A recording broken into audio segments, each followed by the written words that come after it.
45 fit হলে আমাদের শ্যামাসুন্দরী ক্যানেলটা মূল ক্যানেল থাকবে 25 ফিট, আমাদের একদিকে 10 ফিট রাস্তা থাকবে, যাতে শ্যামাসুন্দরীতে যে কোনো সময় কোনো ময়লা গেলে যাতে আমরা ভেহিকেল ঢুকিয়ে এক্সিভেটার ঢুকিয়ে আমরা ট্রাক দিয়ে ময়লাটা অপসারণ করতে পারি। এর জন্য একদিকে 10 ফিট রাস্তা থাকবে, একদিকে থাকবে 5 ফিট ওয়াকওয়ে। হ্যাঁ, ওয়াকওয়ে থাকবে। এইটা নিয়ে 25 ফিট আর আমাদের 15 ফিট 40 ফিট, আর 40 ফিট কাজ করতে গেলে আমার 2.5 ফিট 5 ফিট দুই পাশে ক্লিয়ার থাকতে হবে। এই নিয়ে 45 ফিট আমাদের যে কনসাল্টিং ফার্ম তারা বলছে যে তাদের ন্যূনতম রিকোয়ারমেন্ট হলো 45 ফিট, এবং এই 45 ফিটের মধ্যে আমাদের কোনো জায়গায় 23 ফিট পর্যন্ত আছে, সেখানে একবারের প্রপোজাল আছে, সেখানে যদি বিল্ডিং থাকে তার কম্পোজিশনের বিষয় আছে। এটা একটা ক্রিটিক্যাল একটা বিষয়। এইগুলো নিষ্পত্তি করার জন্য জেলা প্রশাসকের সহযোগিতা একটা অত্যন্ত জরুরি বিষয়। তা আমরা আশা করি যে আমরা এই সময়ের মধ্যে দিয়ে আগামী 3 মাসের মধ্যে এই প্রজেক্টটা যদি আমি তৈরি করতে পারি, তাহলে আমি পরবর্তী স্টেজে আমি মার্চ করবো বা আমি তদবির করবো বা মাননীয় প্রধানমন্ত্রীর সঙ্গে দেখা করবো, মাননীয় মন্ত্রীর সঙ্গে দেখা করবো। এই কাজগুলো কিন্তু পরবর্তী স্টেজে আসবে। এখন আমাদের যে কাজটা সেটা হলো প্রজেক্ট প্রোফাইল তৈরি করা, সেই কাজটাই চলমান আছে।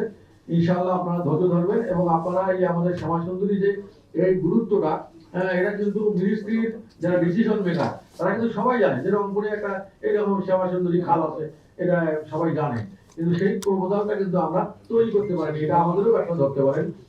আমরা অবশ্যই এটা গুরুত্বের সঙ্গে দেখছি আমাদের পরিষদের। আমি চেষ্টা করবো আর কি আমার সময়ে এই কদিন আছি, এর মধ্যে যদি শ্যামাসুন্দরী অন্তত স্টার্ট করে দিতে পারি প্রজেক্টটা। এটা আমাদের একদিকে আমাদের 11 তারিখে ক্লিনিং শুরু হবে এবং আমরা লিফলেট তৈরি করছি এবং আমরা মাইকিং প্রচারের মাধ্যমে অনুরোধের সময় থাকবে 7 দিন বা 15 দিন। তারপরে কিন্তু এটা আস্তে আস্তে কঠিন হয়ে যাবে। এটা আমরা কাউকে কিন্তু আর ছাড় দেবো না, তার কারণ এটা যে এই রংপুরের 10 লাখ মানুষের এটা একটা বিষয়।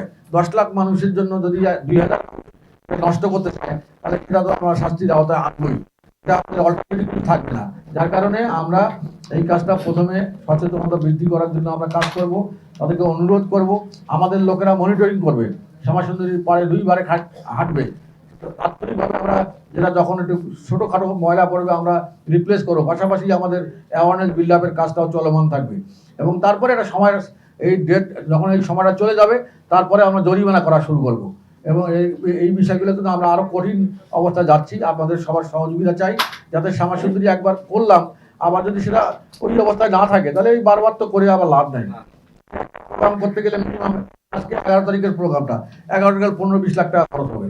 তারা কিন্তু স্বেচ্ছাসেবী সংগঠন, তারা কিন্তু 1 টাকাও নেবে না, কিন্তু তাদের যাতায়াত এবং গামবুট কোদাল কাস্তা অমুক সমুক তাদেরকে তোমার একবেলা খাবার দিতে হবে। এই মানুষগুলো কষ্ট করবে আসবে, হ্যাঁ, খাওয়ানো খরচ 1000 মানুষের তো কম না, তাদেরকে থাকার অ্যারেঞ্জমেন্ট করা, স্টেডিয়ামে আমরা অ্যারেঞ্জমেন্ট করছি। এই বিষয়গুলো একটা বড় কর্মযজ্ঞ।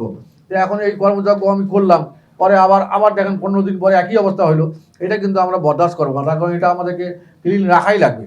আমাদের তো এটা স্বপ্নের জায়গা। এই স্বপ্ন জায়গা পূরণে যদি কেউ বাধাগ্রস্ত করে তাদের বিরুদ্ধে জাস্টিক অ্যাকশনে আমরা ইনশাল্লাহ যাবো। 170 জন এখন প্রায় আমাদের ডিজিটাল সার্ভে হয়েছে। সার্ভে কিছু কিছু জায়গা আমরা ভাঙছিও, হ্যাঁ, কিছু কিছু ভাঙা উচ্ছেদ করা হয়েছে।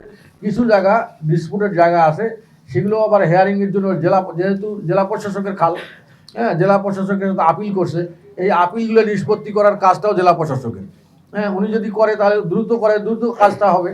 তা আমি মনে করি যে এই কাজগুলো খুবই গুরুত্ব দিয়ে করা দরকার, গায়ে লাগায় করা দরকার, যে আমার কাজ আমি এখান থেকে প্রেশার দিচ্ছি, প্রেশার দিয়ে এখন জেলা প্রশাসক যদি ঢিলামো করে তাহলে কিন্তু আবার সব ঢিলা হয়ে যাচ্ছে। যার কারণে আমাদের যদি মালিকানাটা আমার থাকতো তাহলে কিন্তু আমি একদিনে দেখতেন যে কী অবস্থা করতাম। কিন্তু যেহেতু মালিকানা আমার না, মালিকানাটা জেলা প্রশাসক, জায়গা একজনের, আমি যদি মাতব্বরি করি তাহলে আমার সঙ্গে, সেই জন্য আমরা চাচ্ছি একটা সমন্বিত প্রচেষ্টার মাধ্যমে আমাদের এই কাজটা হাসিল করা। এবং অ্যাকুইজিশন যখন আমি করব, যেহেতু আমার অনেক জায়গায় 2-1 জায়গায় 23 ফিট আছে, তো ওই জায়গায় একরের প্রস্তাব আছে প্রায় 3 একরের মতো, 2 একর 85 শতক জায়গা আমাদের অ্যাকোয়ার করতে হবে। সেখানে ভবন থাকতে পারে, তার কম্পেনসেশন এর জন্য জেলা প্রশাসকের সহযোগিতা লাগবে এবং পিডব্লিউডির সহযোগিতা লাগবে কম্পেনসেশন ফিক্স করার জন্য। এই বিষয়গুলোর জন্য আমাদের একটা টিম ওয়ার্ক দরকার। সেই টিম ওয়ার্কের ঘাটতি থাকলে কিন্তু প্রজেক্টটা ডিলে হবে। আর যদি টিম ওয়ার্কটা যদি আমরা টিমের সকল মেম্বাররা যদি মনে করি এটা আমাদের দায়িত্ব, তাহলে কিন্তু এইটা দায়িত্ব আমরা খুব কম সময়ের মধ্যে করতে পারবো।